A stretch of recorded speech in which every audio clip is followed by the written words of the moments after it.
Önceki videoların devamı olan hastalıklar, işte doktora gitme, vücudumuzu tanıyalım videolarından sonra bugün imearostos, hastayım.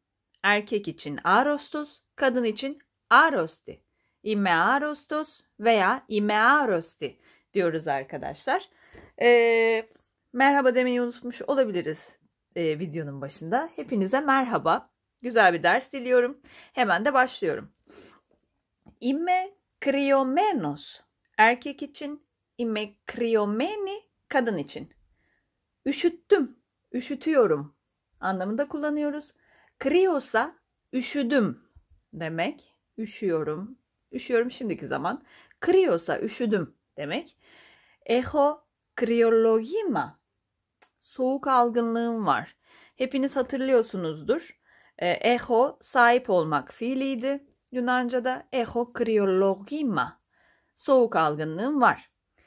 Eho gripi anlayacağınız gibi gripim var. Gripi.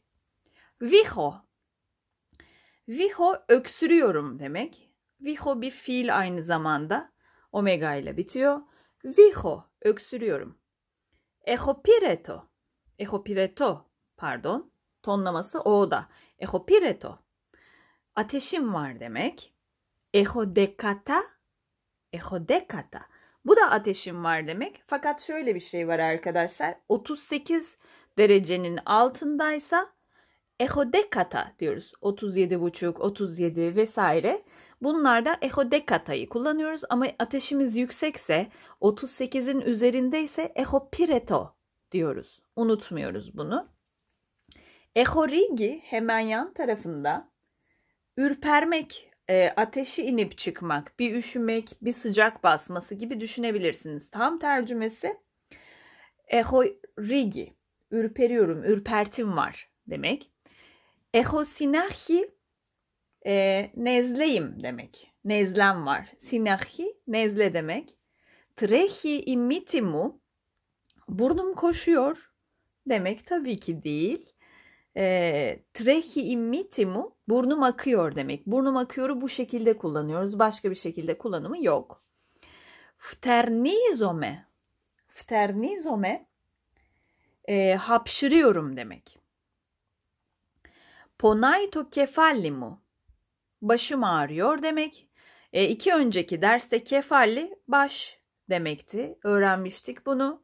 Ponao ya da ponao ağrıyorum yani bir yerim ağrıyor. Ponai ağrıyor demek.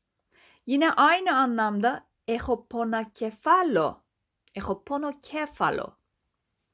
Bu da baş ağrım var demek. Zalizome başım dönüyor demek. Aynı zamanda başım sallanıyor. Sallanıyorum demek. Arkadaşlar vazo termometre koymak demek. Oyatros grafi mia sintagi keperno ... Oyatros doktor, grafi yazıyor, mia sintagi yani bir reçete yazıyor. Sintagi altta da belirttiğim gibi iki anlama sahip. Birincisi reçete demek, ikincisi tarif demek. Eğer Yunan yemeklerini öğrenmek isterseniz, Yunanca tarifleri görmek isterseniz nasıl yapıldığını, çoğu çünkü Türkçe olarak yok. Sintagi yazarsanız YouTube'a orada Yunan yemek tariflerini de görebilirsiniz. Eğer özellikle istediğiniz bir yemek tarifi olursa da benden isteyebilirsiniz diyebilirim. Ya da tercümesi de diyebiliriz. Devam ediyorum. Sintagi. Keperno. Perno alıyorum. Doktora gittiğinizde reçete yazdı size. Ne alacaksınız? Antibiyosi. Alttaki kırmızı noktalı olanlar. Antibiyotik. Antibiyosi, antibiyotik demek. Hemen altında siropi. Şurup. Enakutali. Bir kaşık. Enakutali siropi. Bir kaşık şurup. Pafsipona. Pafsipona ne demek? Ağrı kesiciler demek. Pafsipono tek bir ağrı kesici. Antipiretika ateş düşürücüler. Tek bir tane söylüyorsak da antipiretiko diyoruz. Hemen yan tarafına geçiyorum. Karameles ya ton lemo. 2 önceki derste lemonun ne demek olduğunu öğrenmiştik. O lemos boyun, boğaz demekti. Karameles, karamel. Karameles ya ton lemo, boğaz pastili demek. Happy, sizin de tahmin ettiğiniz gibi hap demek arkadaşlar. Kano enesi iğne yapmak, iğne yaptırmak demek. Kano emvolio, günümüzde çok kullanılıyor. Aşı yapmak, aşı yaptırmak. Örneğin yato, işte korona. Koronai deniyor genelde Yunanca ama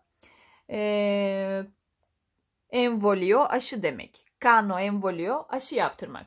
Vazo colirio. Damla colirio. Damlatmak aslında. Vazoyu kullanıyoruz burada. Damla damlatmak diye bir şey kullanılmıyor. Damla koymak olarak kullanıyoruz. Vazo mio alifi. Alifi merhem demek. Bunu da yine koymak olarak kullanıyoruz. Merhem koymak, krem koymak gibi düşünebilirsiniz. Krem sürmek, merhem sürmek, damla damlatmak, bunların hepsi için vazoyu kullanıyoruz.